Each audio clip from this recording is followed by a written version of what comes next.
Olá pessoal, bem-vindos ao canal Medicina em Class. Eu sou o professor Gilvano Amorim. Pessoal, nós estamos hoje inaugurando uma playlist muito legal, uma playlist de descrição de técnicas que nós estamos chamando de mãos à obra.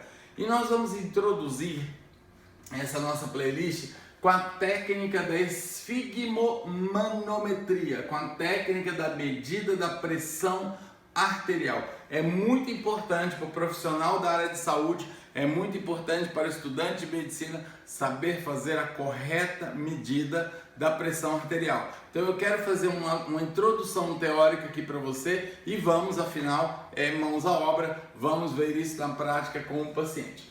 Só observar alguns detalhes, pessoal. Nós fazemos a medida da pressão arterial na posição sentada ou na posição deitada, lembrando de perguntar ao paciente se a bexiga está vazia, se está com vontade de urinar, para que isso não mexa na pressão arterial. O paciente não pode ter fumado pelos últimos 30 minutos, deve ser mantido um repouso de 3 a 5 minutos. Então, nada de chegar esbaforido da rua, estressado, pegou o ônibus, chegou correndo para não perder o horário da consulta. Tem que esperar 3 a 5 minutos de repouso num ambiente tranquilo para que essa medida seja confiável. O paciente nos últimos 30 minutos não pode ter ingerido estimulantes como café, chocolate ou bebida alcoólica. Então nós devemos nos lembrar de perguntar isso ao nosso paciente.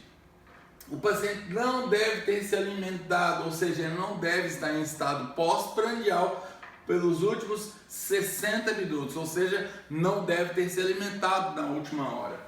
O paciente não deve ter realizado exercícios físicos, atividades físicas também na última hora, nos últimos 60 minutos. E não há diálogo, pessoal, nada de tirar história clínica, nada de conversar com o paciente durante a medida. O paciente durante a medida se mantém em repouso. E eu quero chamar a atenção de vocês, daqui a pouco nós vamos ver como é o manguito e vocês vão aprender que os manguitos têm várias dimensões. Existe um manguito, pessoal, chamado manguito universal. Esse manguito tem 30 centímetros. E é universal porque nós podemos utilizá-lo para várias circunferências de braço. Então aqui eu trouxe para vocês um quadrinho que a gente vai fazer a relação entre a circunferência, utilizando um manguito de 30 centímetros, nós vamos fazer uma relação entre a circunferência do braço do paciente e o fator de correção. Então vamos iniciar aqui com o número 30. Quando eu tenho um manguito de 30 centímetros, eu não preciso fazer nenhuma correção na medida da pressão arterial, nem na pressão arterial sistólica, nem na pressão arterial diastólica. Então o valor que eu encontrar, não preciso fazer nenhum tipo de correção.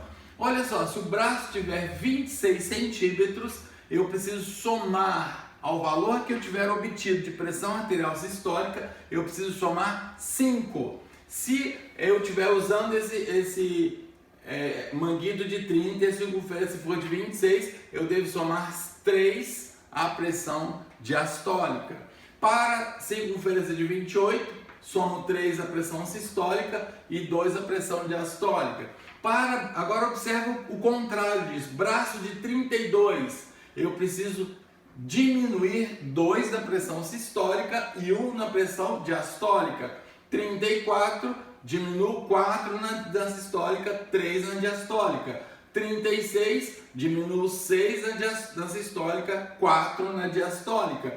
38 centímetros de braço, eu diminuo 8 na sistólica e 6 na diastólica. 40 de braço, pessoal, 10 na sistólica, 7 na diastólica. 42 centímetros de braço, então a diferença será menos 12 na sistólica e menos 9 na diastólica. Finalmente estamos finalizando, 44, 14 a menos na sistólica, 10 a menos na diastólica. Para braços de 46, 16 é o valor que a gente vai diminuir na sistólica e 11 na diastólica. Braços de 48, já um braço bastante volumoso, 18 pontos a menos na pressão sistólica e 13 na pressão diastólica. Observe, portanto, vocês, pessoal, que a gente precisa ficar atento à circunferência do paciente.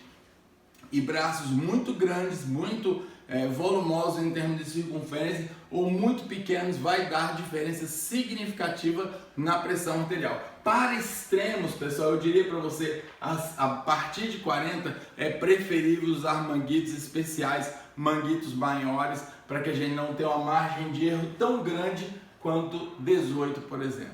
É isso aí, pessoal. A nossa próxima fase agora no vídeo é passar para a parte prática. Eu vou demonstrar para você como se faz a medida da pressão arterial de um paciente. Até lá!